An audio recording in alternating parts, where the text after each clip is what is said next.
How WisDOT plans to manage erosion in Wisconsin, and a film festival coming to Hayward next week. All that and more as we take you around the Northland, city by city. We start in Hibbing, Minnesota tonight, where they are only one day away from the Great Hibbing Hunt.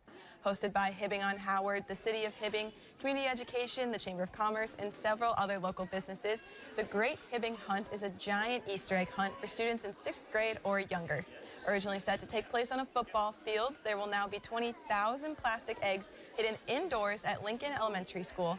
There will also be a designated toddler area with age-appropriate treats. The fun starts at 11:30 with giveaways, and the big event takes place right at noon. The hunt is free to attend.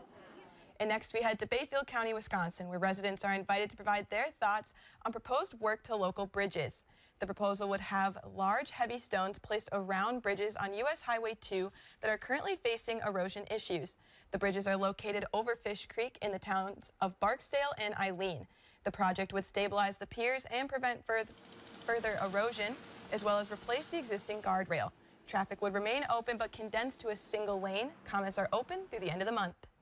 And we wrap up in Hayward, Wisconsin tonight, where they're hosting a film festival next weekend. The Landmark Conservancy is hosting the Wild and Scenic Film Festival next Saturday, April 15th at L'Coudray Ojibwe University.